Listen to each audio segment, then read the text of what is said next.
So we are live. Hello friends, I Sarah Rahaman Shaikh, project lead for the story project 14 by www.tellmeyourstory.biz. Welcome you to the third episode of Echoes and Whispers series. It intends to explore various noises and conversations emerging from our internal and external hemispheres. Tell Me Your Story calls for submission on the theme, inviting people to interpret it in their own creative ways. Registration are also open for a host of workshops for new or aspiring authors. This evening, I consider myself very privileged to have with us today Terri Windling, Ridhima Pandey, and Haimanti Bagchi. Terri Windling might join us shortly. So we will be moving on, and tonight we are going to delve into the fascinating intricacies about what do the trees say of secrets, rituals, and complaint.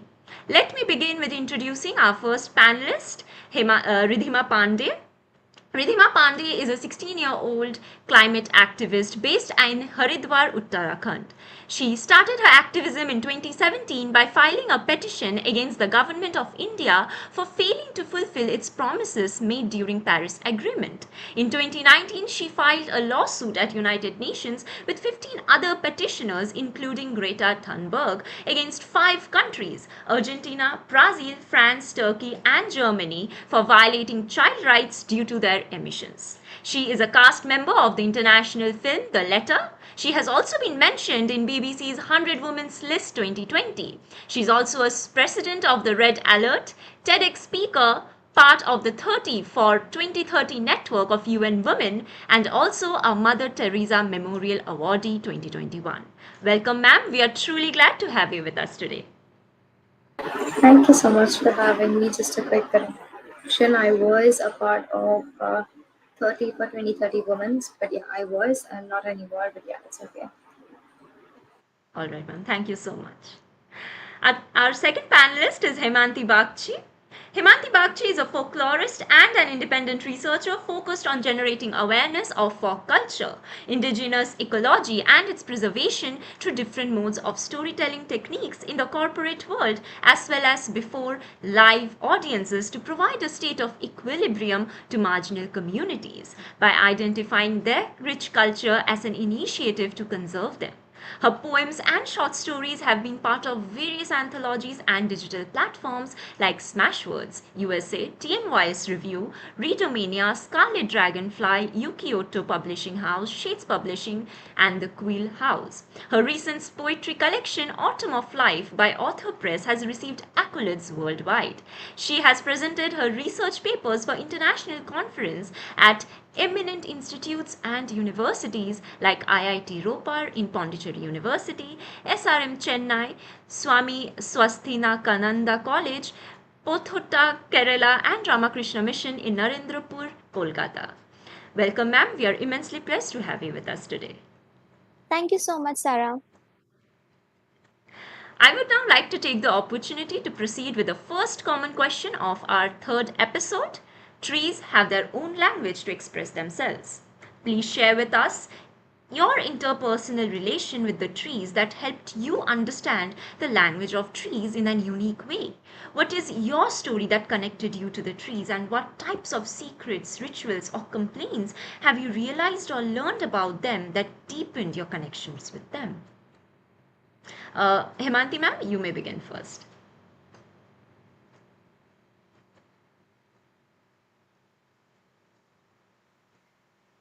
All right. Thank you so much. First of all, Sarah, the lovely question which you started off with.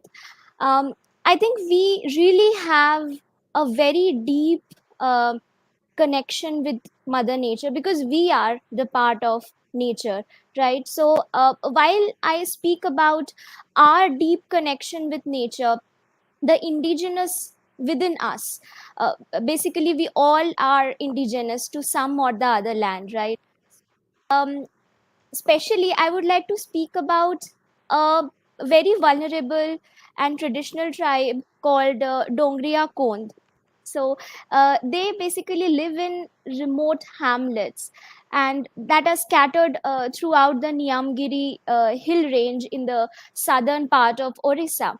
And they have revived a colorful array of seeds, various indigenous varieties of finger millet, foxtail millet, pearl millet, barnyard millet, black gram, cowpeas, pigeon peas, castor beans, cucumber, and so many other varieties of seeds. So the Dongriya call themselves the royal descendants of Niyam Raja, and their deep reverence for the natural resources, which is a source of sustenance in their everyday lives.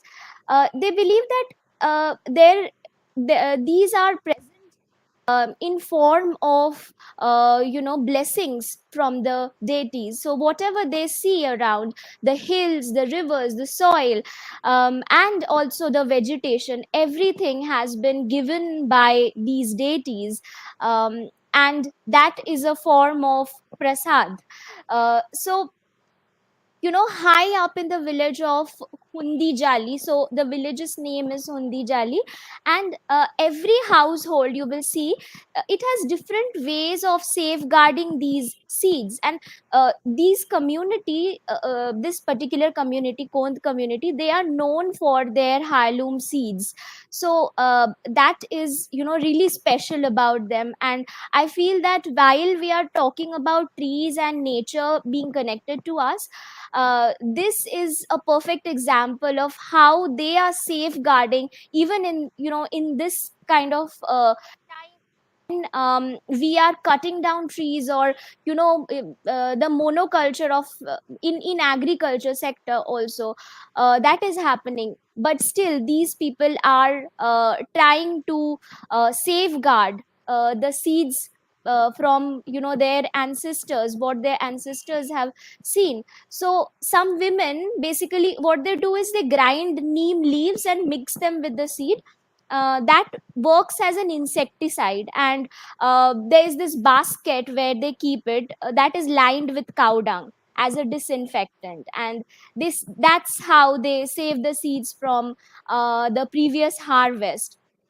uh, you know and uh, some are to be grown next season, some are used for consumption, and some are used to barter within the community. So uh, in case someone falls short of seeds, the rest of the family pitches in. That village. So if there is a marriage or celebration, the entire village contributes. The seeds belong to no one and also to everyone. I think this is something which has really intrigued me to understand how we and the nature, and specifically the trees, are connected. Thank you. Thank you so much, ma'am, for your interesting insights. Ridhima, ma'am, over to you now. Sure. I believe because I somewhere or the other agree with what was said earlier that indigenous people are connected to the forest more than we people are living in the remote areas. But I believe I had this privilege of being in the nature, because I mean, coming from a state like Uttarakhand, which has a lot of nature and trees and forests, and also coming from the mountain areas, you feel connected with the forest areas. And both my parents have been working for the wildlife conservation and the forest conservation. So I had these opportunities where they would take me to wildlife safaris, or you know the work that they did helped me, having this connection with the nature. And I believe just being there, and being in the nature, being in the wild, and being away from all the chaos that is happening in the cities and everything, when you are at the forest area and you just stay there and just stare at this green beauty, you realize how important it is in your life.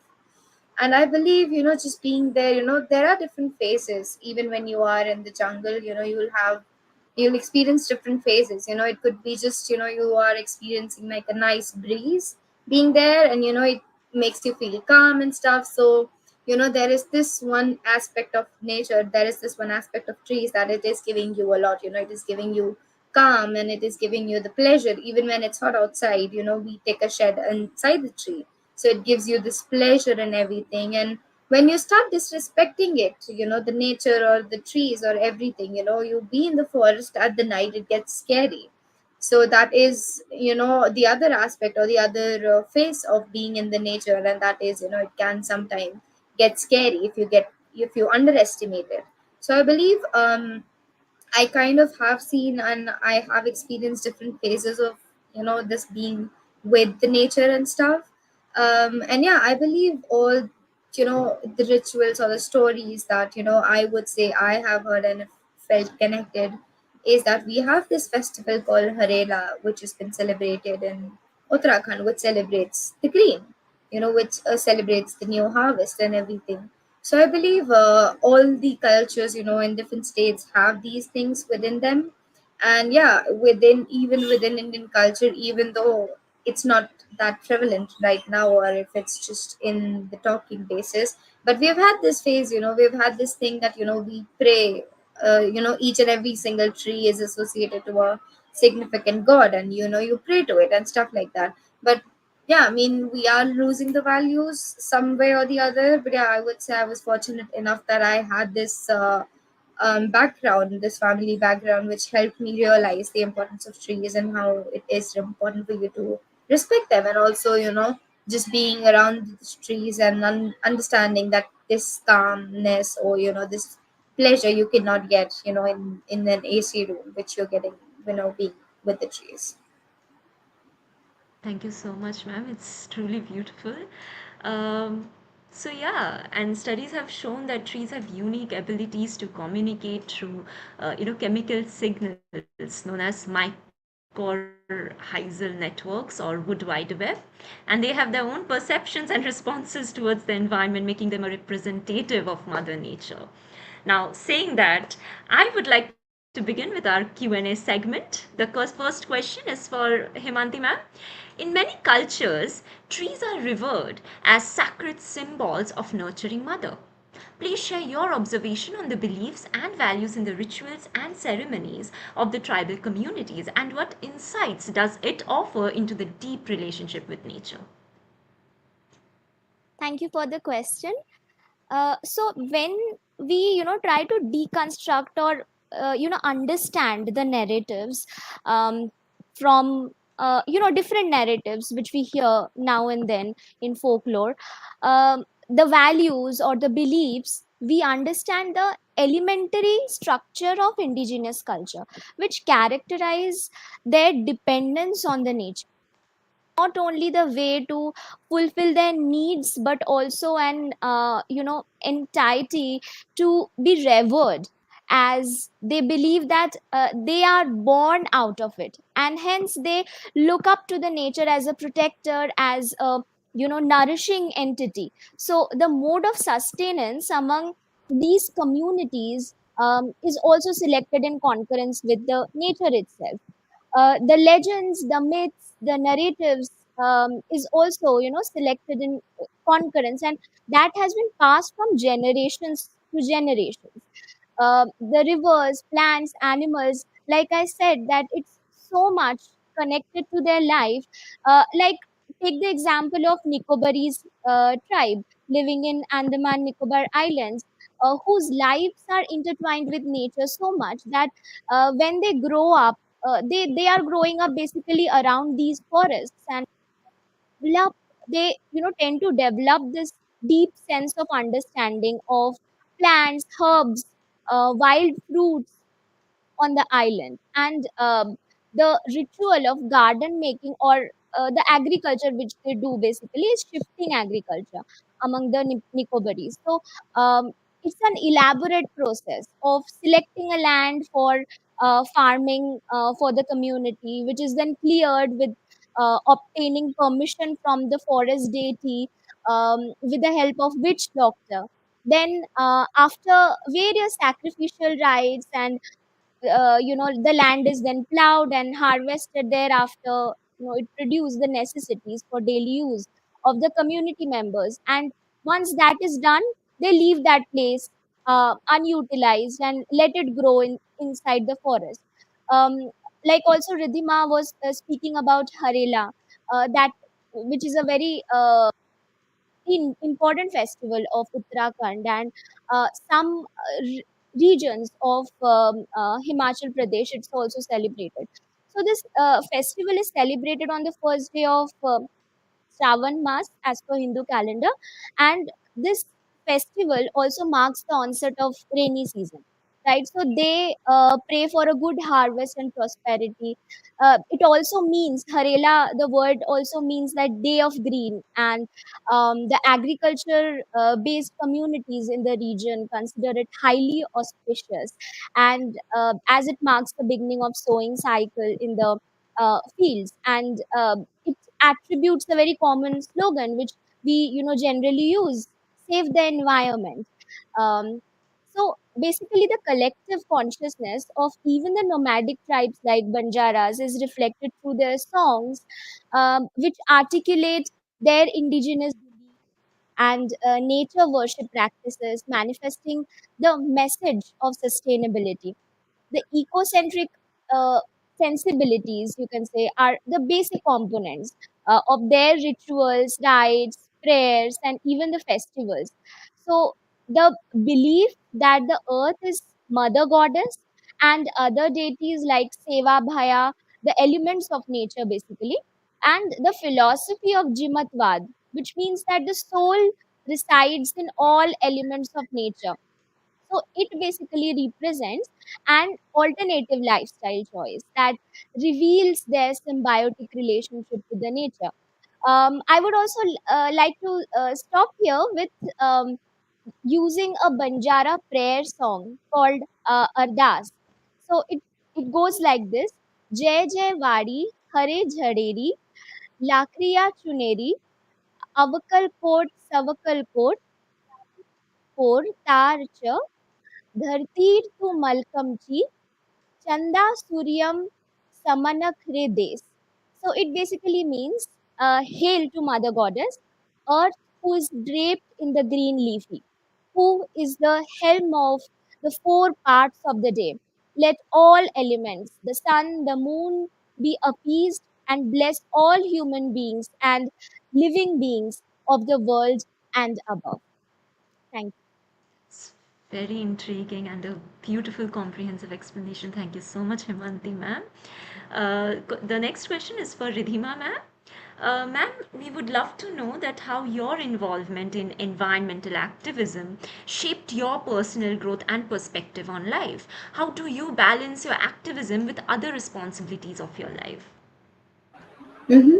I mean, I would say that being an activist or doing the work that I've done has made me pretty mature. I mean, people always say that you talk way mature than your age, and you act a bit more mature than you should be at your age and stuff. So, I mean, I do get it a lot of time, and people don't really realize I'm 16. When they've not seen my face, and the documents and stuff. People are like, okay, you don't sound 16, and but I believe, being in this field where you've been working on climate change, you've been working on child rights, or you've been working on conservation.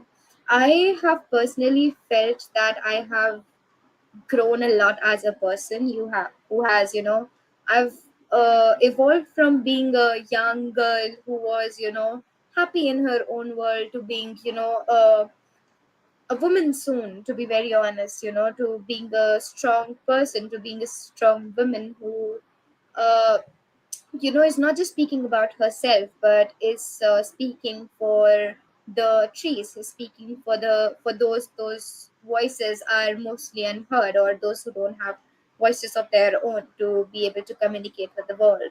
And at the same time, being a person who works for the trees or for the forest, it gets pretty difficult for us to just make people understand this very basic thing, that it is the nature that makes you sustain on this planet. So it is high time that we start respecting it the way we should have been for many years. And also understanding how just earlier Miss Haimanti was also talking about how this respect for nature has been within our community since very long. So it's not a new concept that we have brought in the society. It is a very prevalent, very old culture of ours, but the thing is, we've been forgetting it for various useless reasons. For me, So basically, just taking a moment and realizing how the old culture of ours, how important it was, and how meaningful it was, is something which I've really taken throughout my journey. I have evolved this nature of, or I would say I've evolved this feeling of embracing my failure a lot, after being an activist, because you do a lot of projects, you do a lot of campaigns and stuff, and most of the time you not always succeed. And working on an aspect which is climate change, not everybody thinks it's real. So we've had this moments where people have been coming, people have come up straight to our face and be like, this is not something that is real. So accepting how people think, and also accepting people have different mindset, and the only thing that we as young people can do is trying to change their mindsets, and trying to make them aware that this has been your duty, this is your responsibility. If I'm doing something for the climate, if I'm doing something for my rights, does not mean that I was entitled to do it in the first place. It was not my duty, but rather something that has been posed upon me, which was not really voluntary. And at the same time, I would say balancing your work just comes with, it's just a thing. And women are multitasking, so I think being a girl was a plus point for me here. But yeah, balancing your schools and stuff, just happens when you're passionate about your work, I would say. Lovely. Thank you so much, ma'am. It's truly inspiring to hear your views on this. And yeah, it's truly all about embracing your failures and going with your passion. Extremely inspiring, ma'am. Next question is for Himanti, ma'am.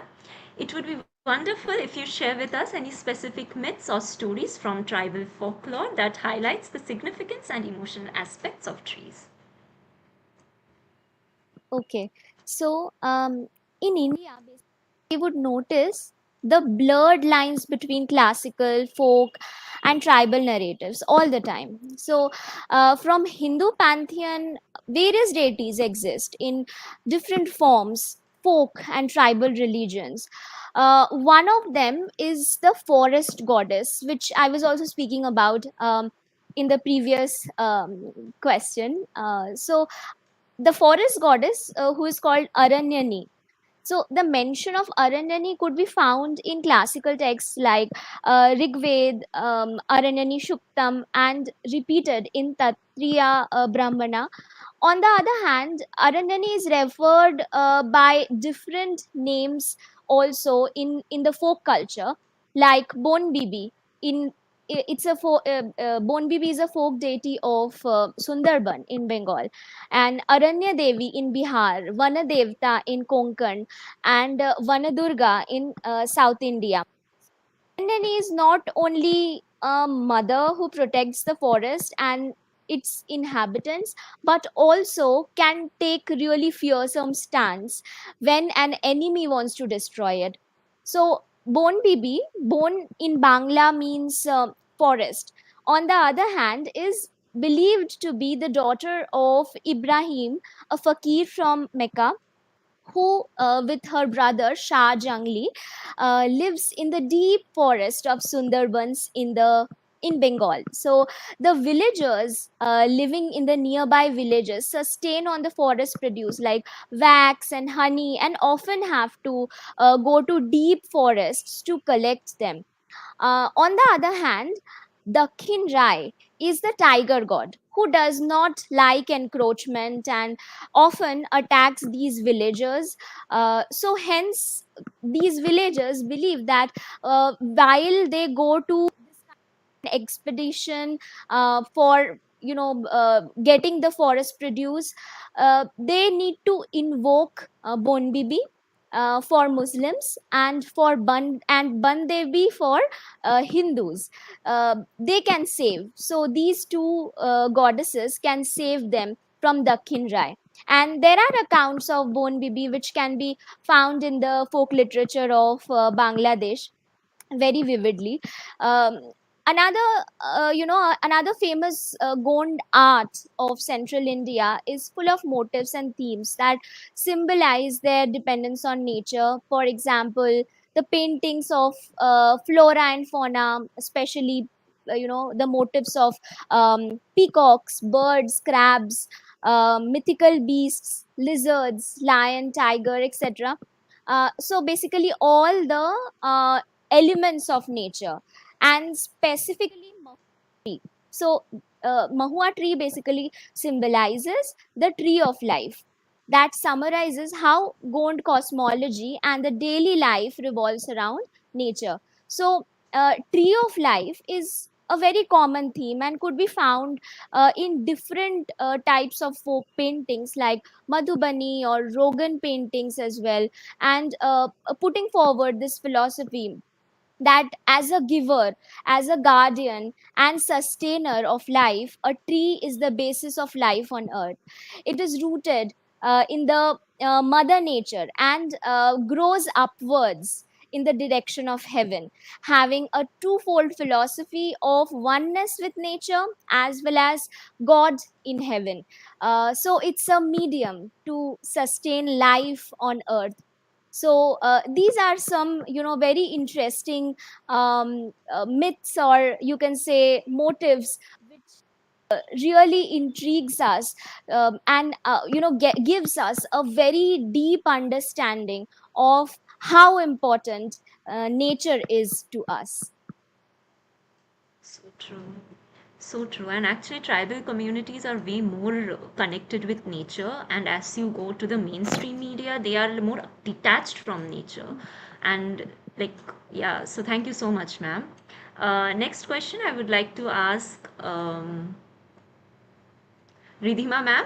Related to your personal experience, how historical deforestation and land use changes impacted current climate conditions, and what lesson should we learn from these past actions? Mm-hmm. I mean, I would say that we've learned that each action has a very vivid reaction on us. So, all that this deforestation, whether it's the industrialization or whether it was the beginning of the industrialization era, um, everything that happened from deforestation in the beginning, when deforestation just started, and when making big roads or having huge infrastructures was not that important, and when we started doing it, and as with population growth increasing so rapidly and us needing more land, more resources, everything, we started cutting and chopping trees very conveniently, as if it was a byproduct for us to just utilize and exploit on this planet, not realizing how important it is for us to sustain on this planet. It had a very huge impact. See, for example, the heat wave that we are struggling with right now is, the cause of the deforestations that we have done in the past. The landslides that happened, it is result of the deforestation, or the bombing that we have done to break the mountains to make all weather roads for the tourists and stuff. And all these metro cities getting hotter, or these when it rains, just even just little, cities like Delhi, or you've seen videos of Gurgaon and stuff, they're getting flooded and stuff. So it's all result of the unplanned development that we have done so far with all these years. So the climate change being one of the clearest evidence of how our deforestation, and how this unplanned development of ours, and how this industrialization has impacted us. And to be honest, what we can learn from this is it impacts us a lot, not only just us, but people on on the frontline communities, and even the indigenous people, they are getting impacted by climate change way worse than people living in the metro cities, or people those who have a lot of resources.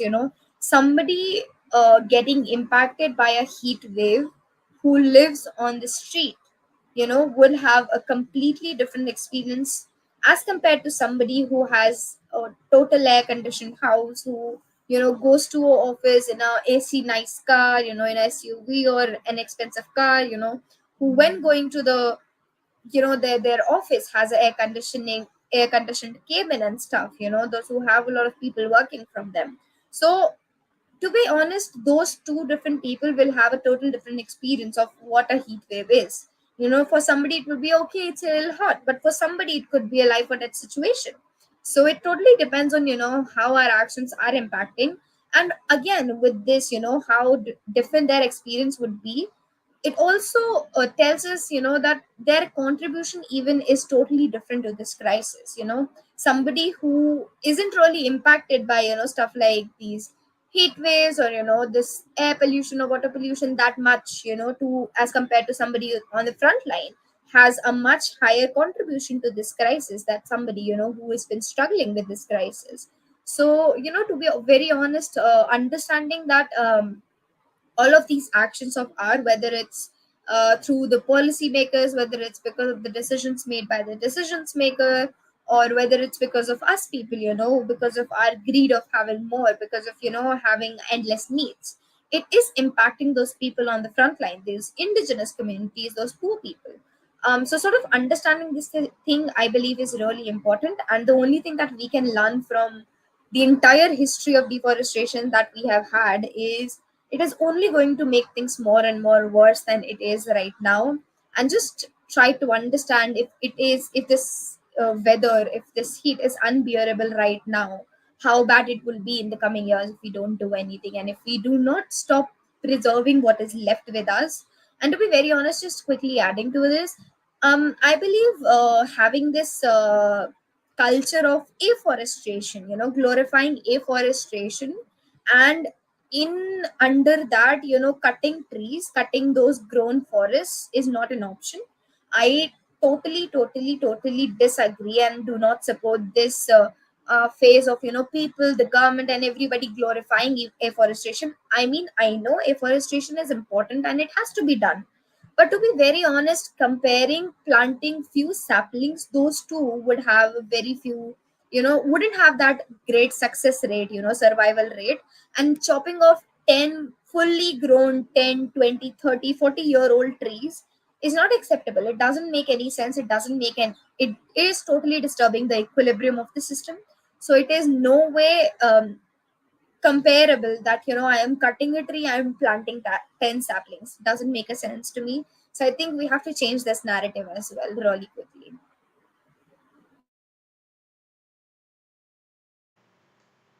Exactly, ma'am. And like actually, because it takes a lot of time for actually for trees to make an ecosystem. Now, suddenly cutting it down, even if we go for afforestation, it won't be equal to the million of years that they lived.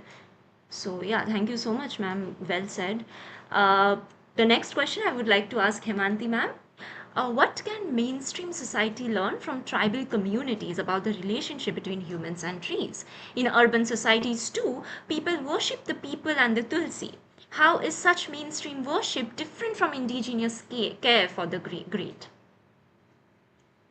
Okay, so as I mentioned earlier, that in Indian context, we see a sort of continuum between mainstream and tribal narratives. So we cannot really, box it into this is and this is the tribal narrative, because a lot of tribals also worship people and tulsi. Yeah, and similarly there are other trees who are being worshipped in the mainstream. So it's difficult to compartmentalize these two different parts of the society. So trees like people and tulsi are not only revered in the urban societies, as you told, but are very significant tribal deities and a part of tribal cosmology. So I would like to mention three among many things that we as a part of contemporary society can learn from the indigenous. One being the wildlife protection. In terms of wildlife protection, tribal communities often employ sort of totems and religious beliefs that restrict the killing of animals and certain plants also. So, for example, for the Adi tribes of Arunachal Pradesh, tigers, sparrows, pangolins are believed to be well wishers of humankind, and hence they are not hunted. Likewise, it is believed that cutting down banyan trees can lead to feminine death. This ultimately, helps in preservation of the species, be it wildlife, be it the trees. Mount Wojofu is considered as a sacred mountain for Akas, a tribal community of Arunachal Pradesh. So, for this reason, the access to the mountain is restricted in an effort to help preserve the flora of that particular region. The second thing I would like to say that we learn from these indigenous communities is the agriculture. So, in terms of agricultural practices, Kadars of like for example, Kadars of Tamil Nadu, they pluck fruits and vegetables only from the mature stems of the plant. When they are ready to be cut and replanted for future harvest. Similarly, the Irulas, Muthuvas farm follow a kind of mixed cropping system wherein several types of crops are grown simultaneously in a specific area. So this prevents over exploitation of the water table and soil nutrients, as different crops have different requirements, and in addition prevents soil erosion as well. Another thing I think which is relevant here is hunting or fishing. Specifically fishing I'm speaking about, because hunting also, somewhere people are not hunting really nowadays, but fishing is something which is still going on. So fishing at present, it involves some amount of agricultural pesticides, dynamiting and it with chemicals and sort of stuff, as opposed to these harmful methods. Tribal communities employ more sort of sustainable techniques. For example, the Wancho and Nokte tribes of Tirap region, so they create obstructions in the streams by using bamboo, stones, coir, and tree branches, in which fish get trapped and are then collected and distributed among the communities. So they don't fish to sell it. So they just fish it to distribute among their community. So anything which you do more than what is necessary is overutilizing the resources. So that should not be done, and we should learn that from these communities. And yeah, I think this is what I wanted to speak. Thank you so much, ma'am. So true. Uh, the next question I would like to ask Ridhima, ma'am. Ma'am, as a young activist, how do you engage people across ages in the communicating the importance of trees and forest in our fight against climate change? Do you face resistance?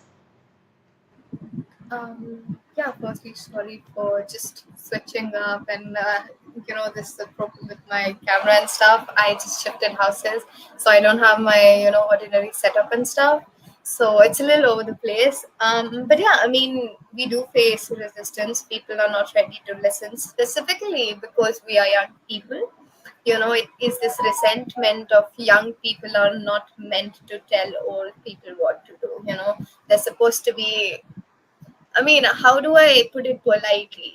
They're supposed to be, what they feel or what they believe is that they are supposed to be telling us what's wrong and what's right. But this is, when in today's world it's the other way around and they don't like it.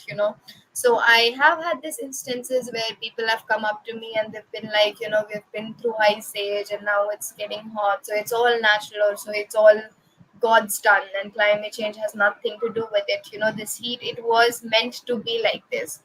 So we have done nothing, and I don't know. People have talked about some randomest things to me, and yeah, I'm really glad, because I've had this instant where this person who was very old, he came to me and he started telling me a bunch of different weird things, convincing me that climate change is not real or it so happened back then. And there was this very kind person who was also part of the older generation, but he was working on climate change and he knew my pain. So he came to the rescue and he rescued me, or else I wouldn't have had, the answers for that old person. Because as I said earlier, how do I change their mindset is the biggest question. At my pace, what I can do as a young person, or as a human being, is telling them that this is how climate change is happening, this is how it is impacting the people. And this is evident, this is the scientific data of, yes, this is because of our deeds.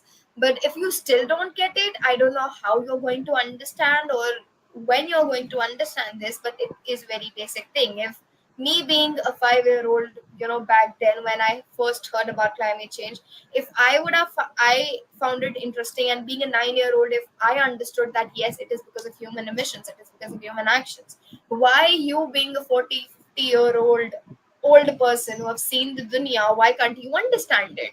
It's very basic. See, I mean, this is my frustration speaking. But yeah, to be honest, we've had this old people not willing to listen. And even if when they have listened, most of them are not ready to change. They're happy to tell you that yes, they like the work you do, they are very supportive, okay, they're very sorry that their generation has created this mess, which they should be. But they're like, okay, at the very end, we are giving you this torch to continue the fight. Why do I have to continue this fight? I haven't even created the mess in the first place. Why should I be the one cleaning it? It's not my job. It's because you are not doing it, I have to do it, but it was not my job in the first place. Um but yeah, what I try to do is I try to tell people about how old people, not old people, okay, why old people, the poor people have been impacted because of climate change, telling them that this is how the poor communities are getting impacted. Going to university, schools, or sessions, whenever I go there, I try to see what the audience is. If they are the audience, those who have a lot of resources, then you have this point to make that you have resources, you have been utilizing it, you have been overdoing things, and because of it, it is impacting the poor people out there. It is impacting the communities on the streamline. It is impacting so many children. Most of the time, because of climate change, a harvest doesn't go well for a farmer, and most of the time a girl from their house end up dropping out of the school because they didn't had enough money to send her to school, and they thought her teaching her household chores was more important. So it could have been her going to the school and fulfilling her dreams, but because of your actions, things happened in a certain way. Things, this is system changed, and things happened in a certain way that she had to drop out of school. So what was her fault in that? What was her mistake in that? A farmer dying because of committing a suicide because of not getting a proper heal, because of a drought that happened, or because of the droughts that are getting severe. What is his mistake in that? It is the constant actions, the constant wrong decisions, or the past work that we have done that is causing these mess right now. So sort of telling people stories like this, and trying to give them some visual representation so that they can see how climate change has been impacting communities, is something that I try to do.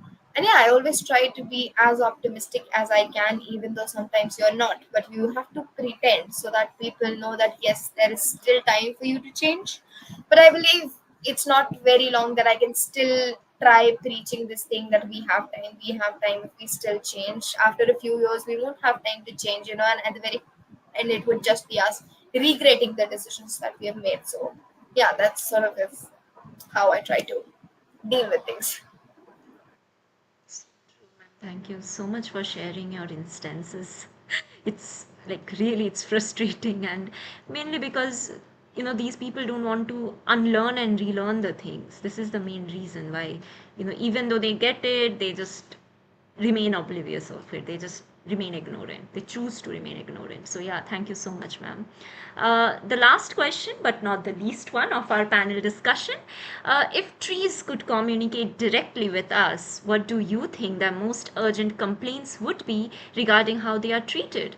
What are some concrete actions or policies you believe governments should implement to better protect our forest and address the concerns of these vital ecosystems?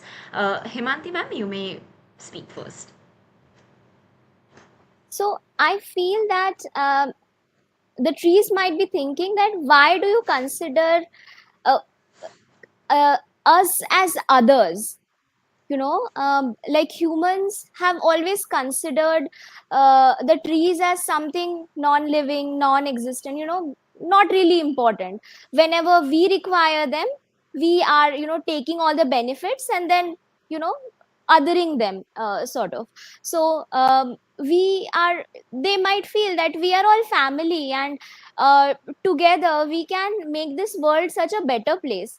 So they might be wondering that even if all the humans believe that they are the most intelligent creature on the earth, but still they are clearly cutting the same branch that they are sitting on. Speaking about the action plans, it is imperative to focus on ecological protection, on enhancing tribal communities, as they are the key stakeholders of the indigenous knowledge. Their sustainable lifestyle makes them extremely capable of protecting and conserving the environment around them. Apart from that, I think people like Ridhima are doing great job in trying to curb the deforestation, and promote that there is climate change happening and it's very real. So we need more people to speak about it, work on the ground on this topic. Also, some of the practices that helped in the past to formulate policies on conservation, we see those. For example, in Indian tribes in the Dindori district of Madhya Pradesh, they grow red gram along with rice to prevent the soil erosion. These are exchanged with mahua flowers and black gram to replenish the fertility of the soil. This sustainable model was borrowed by the regional agricultural station and further refined to propagate sustainable agricultural practices. Similarly, the Indian Council of Agricultural Research, ICAR, implemented the National Agricultural Technology Project to test out this particular cropping system in 1999. But for sure this is not enough, because whatever the research is happening, or whatever the system is made around it, but then there are loopholes and there are middlemen. So thus the impetus should be provided to the tribal communities to share their knowledge towards the conservation and indigenous methods that can enable the researchers, also the policymakers and conservationists also.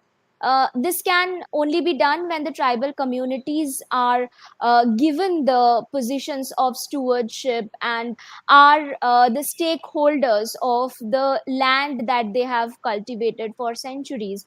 So it's also said that if we protect the tribal communities in the forest stays protected, the wildlife stays protected, the ecosystem stays protected. So it's high time that we bring some major policies regarding that.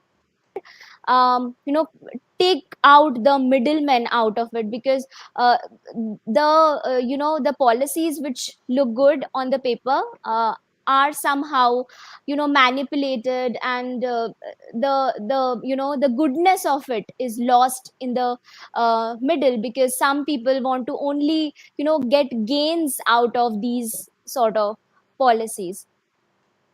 Thank you. Beautifully put, ma'am, actually. And there are rules and regulations all over the place, but there's no execution whatsoever. And I think that is where the main problem is arising. Ridhima, ma'am, over to you now. I totally agree with what Ms. Haimanti said. I mean, to be very honest, it is really important for us to conserve the tribal areas, the tribal people, and their the things that they've been preaching for so long. And to be very honest, as of what I have seen, I think even though we believe we are one of the most intelligent creatures alive and stuff, I believe humans are very dumb. Like, I think we are very, very dumb. Even animals have a very nice understanding or, judgmental system than us, Even a dog that has been, you have been feeding, that cares for you because they know, this person has been feeding me. So, this is my responsibility to give something back to them. But we, being the dumbest creatures alive, we, as said earlier, we're cutting the same branch that we're sitting on, and we're preaching that this branch has nothing to do with me living. I am sitting at a height, but I can live, I can survive, and this branch is meant to be cut. This is what we've been preaching for so long, and we are at the edge of just cutting that branch very fully from the tree. And there, I think if we do not take actions right now, there is going to be a day when we are going to fall with that same branch, and at that point of time we will be understanding how dumb we were. But there would be no going back at that point of time, to be very honest. And I believe if trees could complain, if they could tell us, their pain, or the grief that they're facing, I think it would be, they would be able to tell us, how us as people, we have been exploiting them for so long. We have been, taking all the resources that they could have given us without even thinking once or twice, and we have been over exploiting them. But what have we given them in return? We have always been exploiting them. We have never taken them seriously, and we've been cutting them. It's been, they are a living being, obviously. Even science have told you that you pray to them, you've associated them with gods and everything, and you're cutting them relentlessly without even thinking twice. To be very honest, I'm glad trees can't speak and they can't tell you how much pain they are in, because to be somebody who cares about the forest, who cares about the biodiversity, it wouldn't be bearable for us to listen to them, because for those people, those who don't care wouldn't care even if they were able to speak, to be very honest. And I believe when it comes to actions taking, to conserve, I think it is high time that we make ourselves aware that taking action is important, and we can't go on just talking and talking about conservation and talking about we should be doing this, we should be doing that, and yeah, just not caring about, okay, climate change is not my problem, it is not my forte, and it is not something I should be working on. I have money and I can live. You cannot. Your money cannot give you oxygen. That is very evident. It is the trees that gives you the oxygen. So I believe being very practical, becoming more practical, and understanding that yes, taking action is important, and you understanding that even your smallest action counts, is important. And yeah, at the same time, just going back and bringing those old habits, that old habits that our grandparents, or that they used to follow, bringing that same culture back is something I believe is really important, because what they used to do was carrying their own water bottles, right?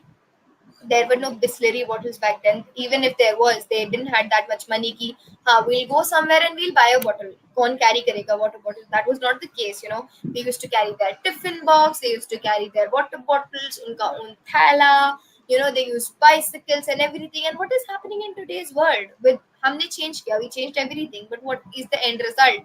People are trying, people are crying out there, foreign countries, they are preaching those, they're taking those same things. We had it in our society, but we were so careless enough that we left it all just for those temporary glory, or this social status and stuff, and this materialistic world. We wanted to live in this materialistic world where everybody wanted to pretend, but this pretending and this pretentious life of ours is killing us. So I believe going back to the culture that we had back in our grandparents or great grandparents years, in their time, and understanding that sometimes having less is enough, something having less, or conserving, sort of having less is more than you think it is. And yeah, being mindful of what you do impacts everybody out there, and just being a little less selfish and thinking about biodiversity and respecting it, to be very honest. Very well said. Very well said, ma'am. Absolutely. So yeah, I think we are almost at the end. Thank you, Ridhima Pandey and Haimanti Bagchi, for your very insightful conversation and for your valuable time this evening. Tell Me Your Story calls for submissions on the writing prompt Echoes and Whispers, which intends to explore various noises and conversations emerging from our internal and external hemispheres. Registrations are also open for a host of workshops for new or aspiring authors. We hope to hear from you soon. Till then, stay well, stay happy, stay together, take care of the nature, and good night. Thank you.